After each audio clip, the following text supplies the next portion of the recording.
Graça e paz, amados. Voltando aqui sobre o assunto Natal, o espírito opositor, parte 2. Então, amados e abençoados em Cristo, graças a Deus que traz sobre nós a sua iluminação. Durante toda a minha vida, eu vivia perguntando por que existe uma história que é contada na televisão, nos livros, nas revistinhas infantis, sobre o nascimento de Jesus. Parece uma historinha sem expressão, não é verdade? Parece uma historinha sem expressão. Mas hoje nós vemos pela iluminação da graça que Deus deixou aí essa história marcada para trazer iluminação à nossa mente. Então, hoje eu posso compreender. E por isso nós vamos prosseguir aqui aonde nós paramos. Então o anjo, como estava falando, o Natal, ele não é no dia 25 de dezembro. Isso é uma data que foi atribuída pelo sistema religioso a São Nicolau. 25 de dezembro. E dezembro, no dia 25, foi a data atribuída a São Nicolau. E dezembro é um mês de mentira para se dizer que Jesus nasceu no dia 25 de dezembro. Porque dezembro em Israel é mês de inverno. E sabemos que o inverno lá é duro, é um inverno duro, difícil, muito frio, muita neve. Como que Jesus poderia ter nascido no dia 25 de dezembro se Maria e José e Maria foram antes mesmo, dias antes de Jesus nascer, eles foram caminhando até Roma, na cidade lá próxima, criar o censo, criar a identificação pessoal de registro humanitário naquela época, onde Roma dominava os judeus, o povo hebreu.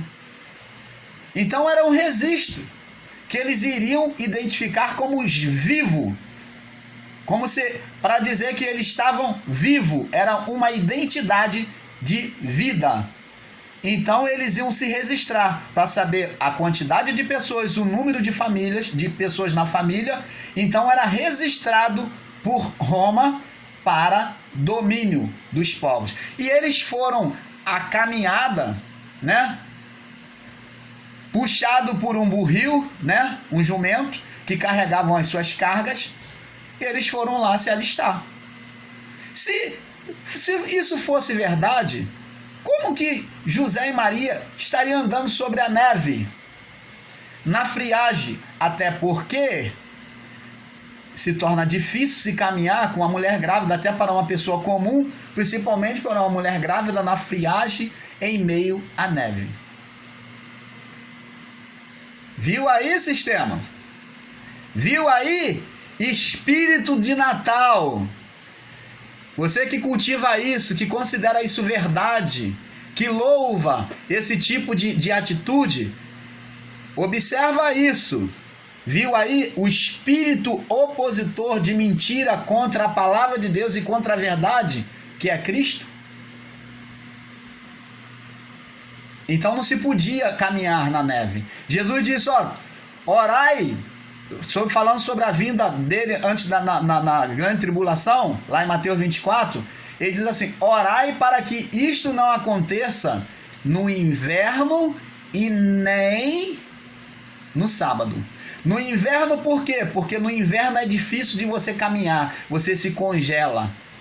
As pessoas são tendenciosas a morrer de frio. Então não se dá para fugir no inverno da grande tribulação.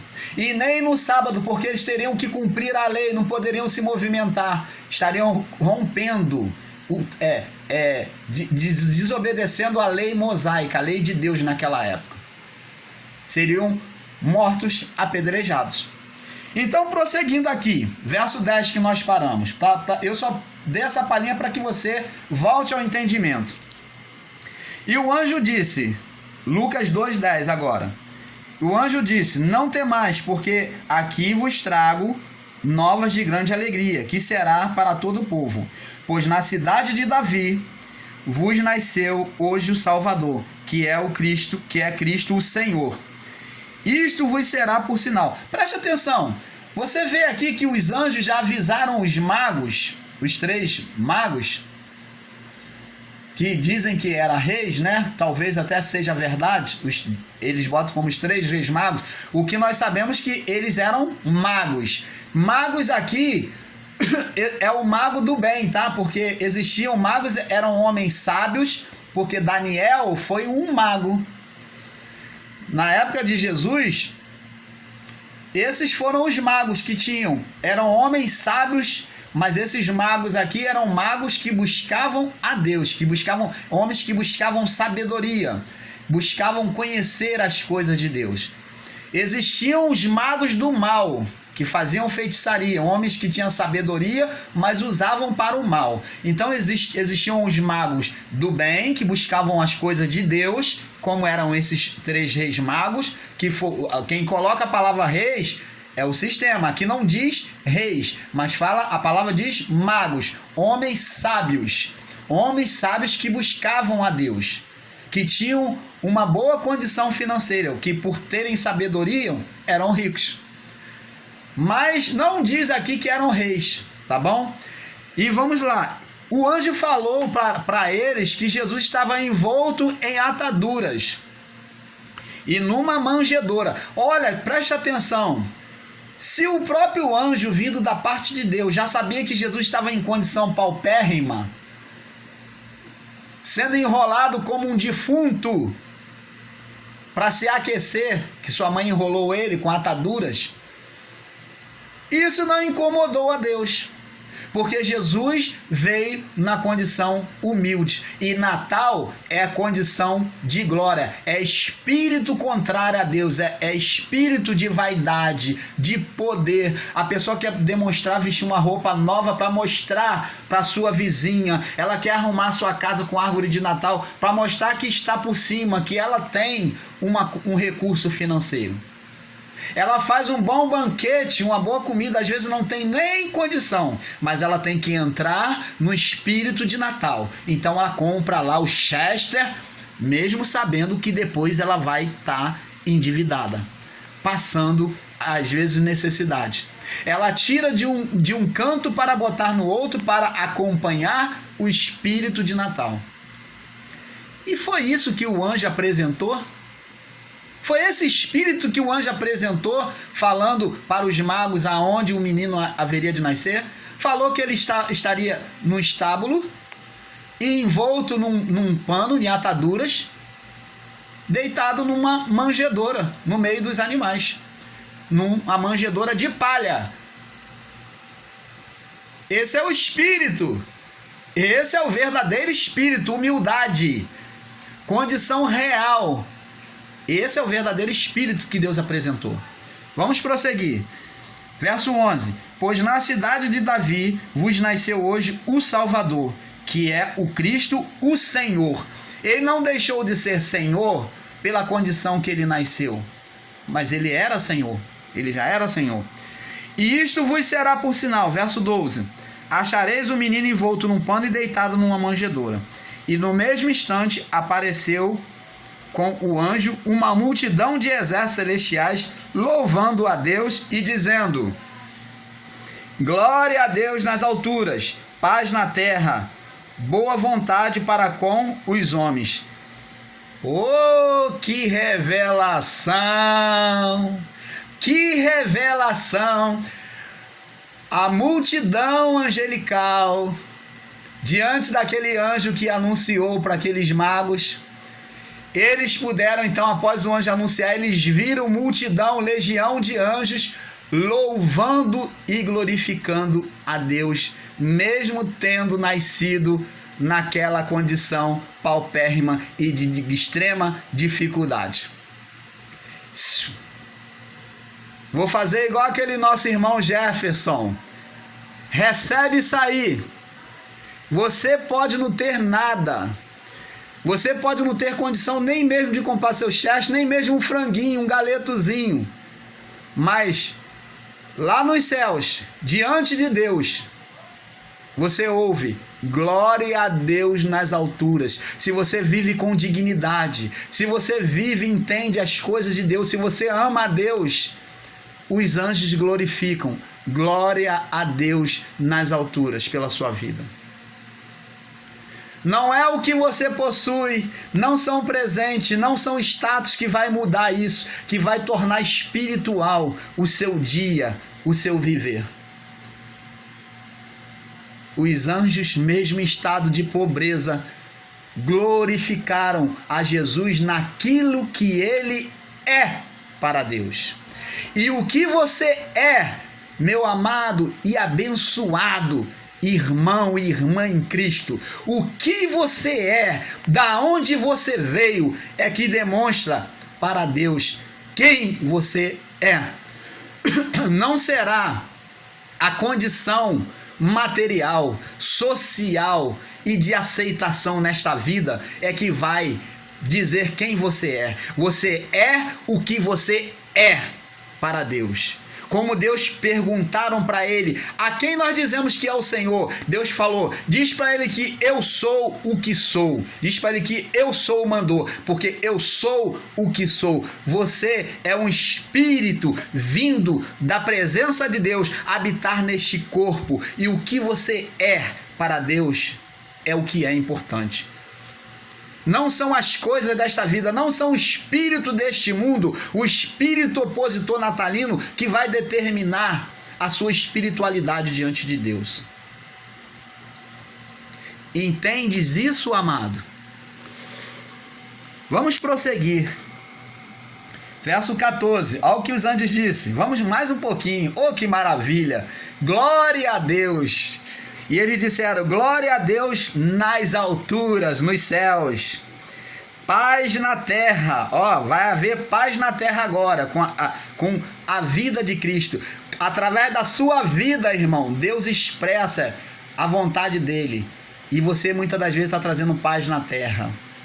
Você está sendo uma bênção para muitas vidas. Paz na terra.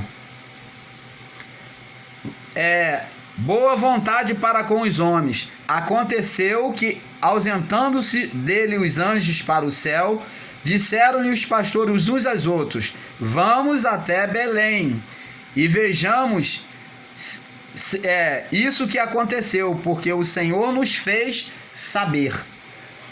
E foram apressadamente e acharam Maria e José e o menino na manjedoura. E vendo, divulgaram a palavra acerca do menino que lhe fora dito. E todos os que ouviram maravilharam-se do que os pastores diziam. Mas Maria guardava todas essas coisas, conferindo no seu coração.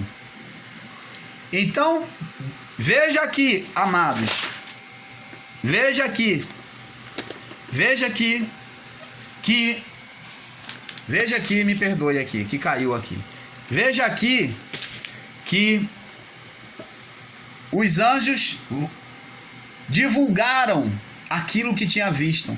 E você vê que Deus, quando está no controle, ele está na situação, há credibilidade. As pessoas, mesmo sem ver, só de eles testemunhar que o menino Jesus havia nascido, elas acreditaram. E Maria, sua mãe, não estava desapercebida não. Ela estava ali, ó, ligada, observando tudo. Ela estava ali ligada. Poxa, eu passei maior dificuldade para encontrar uma estalagem. Passei maior dificuldade, não teve nem condição de onde nascer o meu filho. Nasceu no meio da palha, no meio do boi, no meio das ovelhas. Mas olha, os céus foram abertos, anjo desceu, falou com os homens, com os magos, e eles vieram honrar o meu filho com as 3 representações: ouro, incenso e mirra. Então, amados, preste atenção. Esse Natal anunciado aí é um espírito de oposição a Deus. Do que adianta nós estarmos em graça, lutarmos contra o espírito deste mundo, o espírito da religião, do sistema religioso, e nós comemorarmos o Natal com a maior alegria, na emoção, entrarmos na emoção do Natal? Nós estamos aderindo ao mesmo espírito que eles. De que adianta nós estarmos julgando o ensinamento deles serem contrário a Deus e entrarmos nesse espírito de Natal? Não, não podemos, porque esse é um espírito opositor, que mostra um Deus falso, que mostra uma falsa história, uma falsa verdade de Deus. Agora, comunhão com a sua família, você não precisa do Natal para ter comunhão.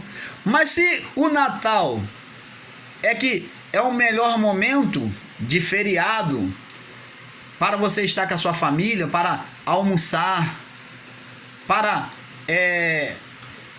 interagir com a sua família, ótimo. Como Paulo diz, buscai os dons perfeitos. Buscai todas as boas dádivas que vêm dos céus. Então, é amor que você tem que expressar ali naquele momento, comunhão com a sua família, por que não? Mas o que eu quero deixar pautado aqui para que você entenda é que eu jamais posso pregar espírito de Natal como verdade.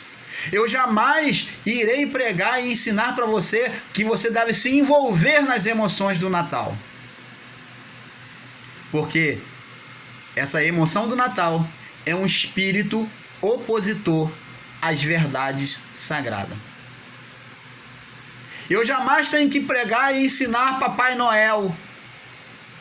A criança, ela crê em Papai Noel, mas ela é uma criança. Paulo diz, quando eu era menino, fazia as coisas de menino.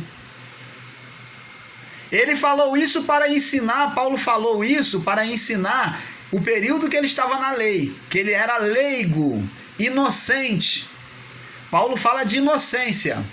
Então, existe realmente as coisas de menino, no sentido literal. Se bem que não foi isso que Paulo queria dizer, mas que Paulo usou essa figura de linguagem para expressar ele estando na lei, sem menor consciência da verdade, inocente, e agora ele estando na graça.